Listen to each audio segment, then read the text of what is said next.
Hey everyone, Muckley Douglas Bartholomew Reginald Esquire IV here, and this is a guide aimed at showing you how to craft Selachimorpha, the legendary rebreather in Visions of Eternity. Let's get started. First off, why would you want legendary gear? Legendary gear has the same stats as ascended gear. This means if you have a piece of ascended gear with power, precision, and ferocity on it, and legendary gear with those same three stats, the numbers will be the same. However, the legendary gear can swap to other stats at any time you are out of combat. This means that you can use that legendary you own or aim to own, and it can always have the desired stats on every character you have. Additionally, when you replace a rune on a legendary rebreather, the old one pops off instead of getting deleted, which means saving time on using extractors. The final reason you might want it is if you want to be part fish. Note, making Selachimorpha unlocks the legendary rebreather for all three armor weights, so you are getting the light, medium, and heavy versions all from this single craft. Crafting requirements. You will need 500 gold and 600,000 karma minimum for purchasing required items from vendors for this project. More gold can be used to speed through some of the other steps that you wish to skip, but this is the minimum. Note, you don't need this to start this project, just to finish it. You will need 55 mystic clovers. These can be obtained from the Wizard Vault, Fractals, Raids, Strikes, PvP, World v World, Crafting, etc. Start saving these up. You will need the Castoran Intuition Mastery. Other masteries make this easier, but this one is required. You will need to finish Path of Divinity, which is Chapter 8 of Visions of Eternity's story. With that band-aid ripped off, let's jump into it. This is the wiki page for Selachimorpha, which has our shopping list. First, let's get Agaleus the Precursor. The Precursor is a simple questline and story. This will not cost you anything other than time. Talk to the castaway captain in Pub Canuck. Bring a drink to the captain. Just use the mixology station near him involved in the heart. Make any drink and bring it to him. Listen to the rest of the captain's tale. After speaking with him, I recommend opening the Acquiring Agaleus achievement and clicking the I to pin it, allowing easier access. Find the diver. This refers to Dive Master Astora in Lion's Arch, located here. Complete the Master Diver achievement if you have not already, then return to Dive Master Astora. If you have already done the achievement at least once, you may not even notice this step. If you haven't done it, you simply need to get 10 ornate rusted keys. You can buy them from Dive Master Astora with karma. They rarely drop from crate, and there is a daily achievement that gives you a key after defeating 10 crate. You may already have a bunch of these without knowing what to do with them. For the Master Diver achievement, you need to go to 10 different underwater chests and pop them open, so you'll make a little coin while doing this. I'll include a link to the Master Diver achievement from the wiki in the description if you need the chest's locations. Afterwards, find the treasure in Sharkmaw Caverns. This is the Weyandt's Revenge jumping puzzle, located in Lion's Arch. This takes a few minutes, but is not dangerous unless you get hit by gravity. It ends with a large chest in Lion's Arch and is popular alt parking spot for low-level characters. I'm going to show the path through this for those who need it. If you don't, just skip ahead.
Find the sunken treasure in the Siren's Reef fractal or the Underwater Ruins fractal. For this step, I opted to go to a Tier 1 fractal version of Aquatic Ruins. I did this step solo, but for the easiest time, take a party of 5 people and just blast through it. Tier 1 is very easy. After you beat the boss at the end, do not leave the fractal. Look around the room and there are multiple treasure chests. One of them had the quest update. Next, look for treasure using your skimmer's ether location skill in Castora. You will need the Castoran intuition mastery for this. Find and open a treasure chest that you find using this skill on any Castora map. Defeat Taidha Covington to retrieve a piece of the mask from her reward chest. Taidha spawns every few hours in Blood Tide Coast, and you can see when her next spawn rate will be on the Event Timers webpage on the wiki. She is a world boss that is often taken down and will probably be even more popular now that she is part of this questline. Find the piece of the mask in the Booter's Path in Castora. You can only do this once a day, so don't do it before getting to this step during the same day, or you would have to wait until the following day to continue.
Find the piece of the mask in the base of Wiley's Buccaneers. Go to this location and interact with the Torn Note. Discover where Wiley hid his piece of the mask. Go to the Vigil Keep waypoint and go to this cave.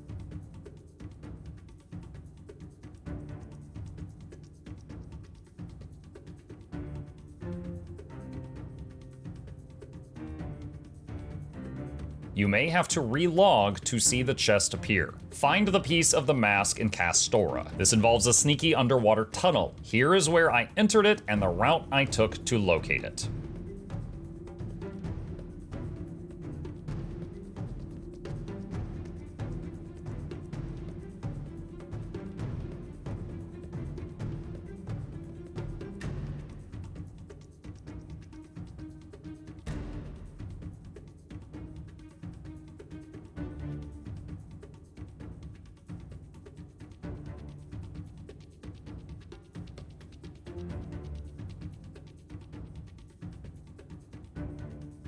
Find the piece of the mask on one of the freebooters in Castora. It will be a random drop from freebooter enemies in the zone. There are quite a few near where the meta occurs, or pick your favorite spot to take them out until you get the quest update. Find the piece of the mask in Southsun Cove. This one is underwater near the privateer's moorage point of interest down at the bottom. Find the piece of the mask in Lion's Arch. This one is underwater at this location.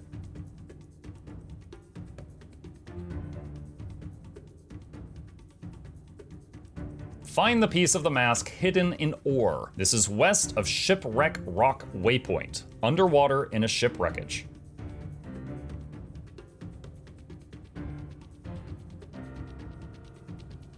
Return to Captain Lakes to figure out how to put all the pieces together. Next, talk to Cecil the Strong Arm. He's just a few feet away. Find the recluse from Weyandt's crew. Look for a castaway sitting on a ledge at this location. Again, this may require a map relog if you came straight here for it to update. Find the shark spirit near the Honor of the Waves Sanctuary. Head to Frostgorge Sound and look for a large shark ghost swimming around the Honor of the Waves waypoint. Complete one of the explorable paths in Honor of the Waves to help the shark spirit. I recommend looking for a few folks from the in-game group finder. Enter Honor of the Waves in explorable mode and find any of the paths. After you take down the boss at the end, you should get the quest update. Return to the shark spirit. Then return to the shaman in Shipwreck Strand. You now have Agaleus, which you can use immediately if you wish for a shark fin on your back. This is the precursor. Next up are the gifts of the survivors and gifts of the people. I'm going to go over these as a pair as they are mirrors of each other, with Survivor focused on Shipwreck Strand and the people focused on Starlit Weald. For both of these, you need 500 of that zone's currency. That's Ether-Rich Sap from Strand and Antiquated Ducat from the Weald. Both of these can be exchanged at a 5-to-1 ratio with the other currency for that zone. So, for example, 5 Ether-Rich Sap can be exchanged for 1 Chromatic Sap at Heart Vendors and vice versa. 5 Antiquated Ducat can be exchanged for a Raw Enchanting Stone at a Heart Vendor and vice versa. You will need to do map completion of both zones. This is straightforward and will get you the Gifts of Shipwreck Strand Exploration and the Gift of Starlit Weald Exploration. These are purchasable from vendors after having done it once. The reason for this is these are also used for other legendary projects. Next is the Survivor's Enchanted Compass and the Seer Wreath of Service. These are from the Shipwreck Strand Mastery and the Starlit Weald Mastery achievements. Basically, each of the two zones has a mastery with a lot of achievements on a list. Do any 36 of these to get these items. This will also help you get the map currencies at the same time. Remember, for this step, you do not have to do them all. So if there are some you greatly dislike doing, skip them and do others. Lastly, for this section are the concentrated chromatic sap bought from Tyrian Alliance representative Sharpwhisker in Shipwreck Strand, and the Patron of the Magic Arts plaque bought from Huntmaster Arnor in Starlit Weald. To purchase these last two items, you will need a total of 500 gold, 600,000 karma, 500 chromatic sap, and 500 raw enchanting stones. The sap and the stones are obtained in the same way, just in their two separate zones. Let's go over how you can get these two piles of currency. Number 1, events reward the small currency, which can be traded for these in a 5-to-1 ratio as earlier mentioned. Number 2, with the resourcefulness mastery in the Castoran survivalist line, go gathering. You will randomly get these items while gathering any resource in Castora. This appears to go even faster when using magic find boosts such as Item Booster and Black Lion Booster. If you have wild Castoran magic masteries, you can use the magic mirrors.